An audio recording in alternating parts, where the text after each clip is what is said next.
You should have won this game. And what is dangerous about games like this, and a game you just lost, I just got done watching, is when you have a detrimental loss like this for a team like Nebraska that has losing in their DNA, it tends to carry over to week 2.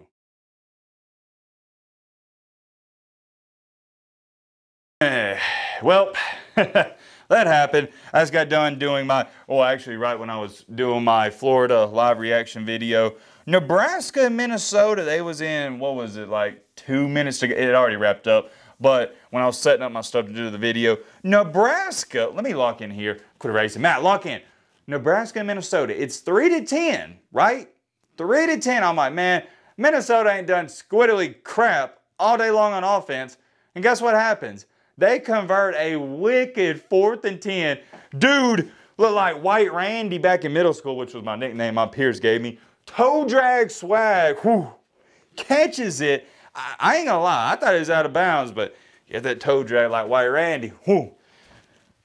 Man, what a catch that was. And that was just a tie of the game. And I'm like, well, Nebraska, they might go down and score. And guess what? Oh, Jeff Sims, the quarterback, he had like, what, 3 INTs in this game? Those interception, Minnesota, they kicked the game-winning field goal, and this was the most,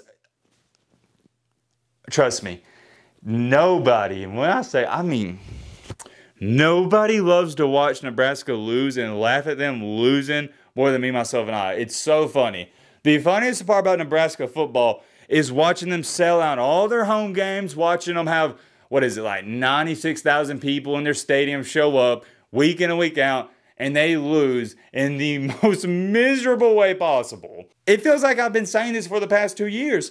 This was the most Nebraska game ever. And I feel like a broken record player because I don't say this just like once a year, twice a year, 3 times a year. I say it 9 out of 12 weeks. Have y'all ever seen Stranger Things? And don't spoil it for me because I haven't finished season 4. How that, whatever you're going to call it, I guess you'd call it Vecna or the virus, like it always continues to come back. That's what I'm starting to think with Nebraska football. They have some serious virus up there because they can't get over this hump. Originally, wait, what's going on? So somebody got arrested. Originally, I thought it was Scott Frost's bum, booty cheek, whatever you want to call him. I ain't going to, whatever you want to call him. I thought it was Scott Frost's fault, but no. They got Matt Rule, and they're still losing these games somehow. And it's got to be frustrating, Nebraska fans. I actually have some sympathy and empathy for you. I feel so bad for you. If I was a Nebraska fan, I know it's week 1, but I would strongly considering enter the transfer portal and root for like, heck, I don't know, Iowa or something. I'll put it this way. I'd rather lose by 30 than lose the way Nebraska loses, because this is gut-wrenching. This hurts you for days and weeks. It's miserable, man. It's miserable. I'll tell you firsthand, when Alabama lost to Tennessee last year, it hurt me for weeks.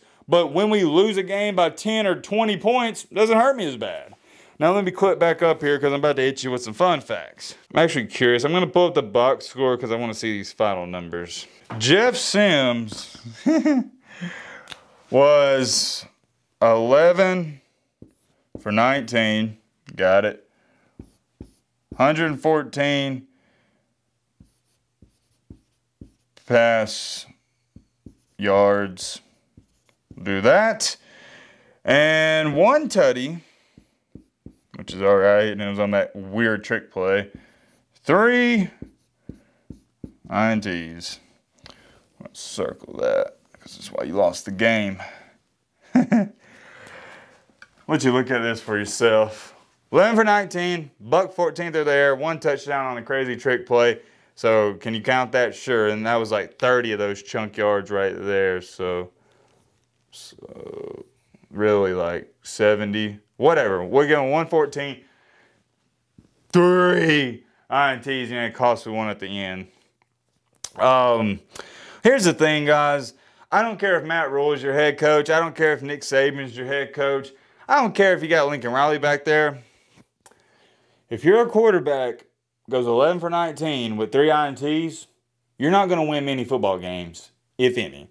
The bottom line is for Nebraska is they have a serious quarterback dilemma on their hands. If they can't find a quarterback, their defense, let's give some kudos and respect to Nebraska's defense. They balled out. They played way better than I thought they would.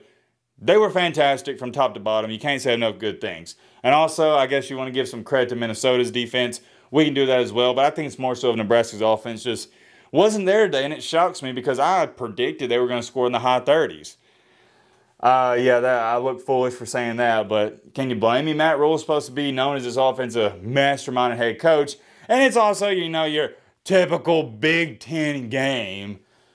Big Ten sucks. I mean, you put Minnesota or Nebraska in the SEC, they go 5-7, maybe. Maybe. It probably realistically, probably like, what, 4-8? I don't know. That's besides the point. The point is, this isn't going to cut it at the quarterback position. And for Nebraska, I don't know where you go from here. You should have won this game.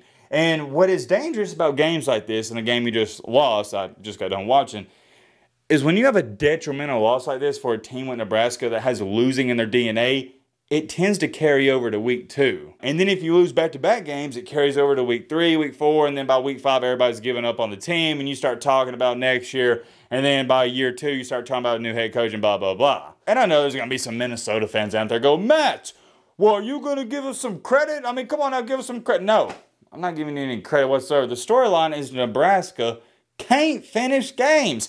There's got to be a curse up there. And I'm not even joking around. I firmly believe there's a curse up in Nebraska. How in the world did you blow this game? How? I don't understand it. Somebody explain it to me in the comment section. Yeah. It's just sad, it really is. Nebraska fans, I want you to come in real close.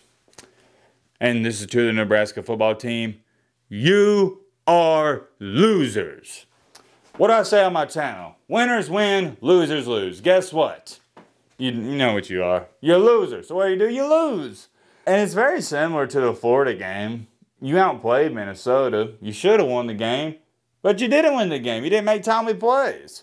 And I hate to put the blame on Jeff Sims, but who should I put the blame on? Your defense played great outside the last 4th and 10 conversion. You get that, you win the game. But the reality is, come on, man. I don't even know what more to say. Oh, Brian. I'll leave it at that. Matt Rhule, I don't know where you go from here. I think this is an embarrassing loss as well because it's Minnesota. Nebraska doesn't have standards like Alabama or Georgia, but they do have standards of beating Minnesota. It is what it is. That's the reality. I'll talk more about this in the coming days. Let me know your thoughts down below. Post-reaction Matt in the building. I meant to say this in the video. I can't believe I forgot. But this is my immediate reaction. This was pretty much my live reaction. Did this with the Florida game as well. We are going to talk about this game more than likely tomorrow, maybe the day after, and once I sleep on things, that's when I really like to do my recaps, but you guys tend to love the live reaction, so we'll talk about this tomorrow, so maybe I'll sleep on it, my opinion will change, and we just got to talk about Nebraska and Matt Rhule in general, but yeah, let me know your thoughts down below.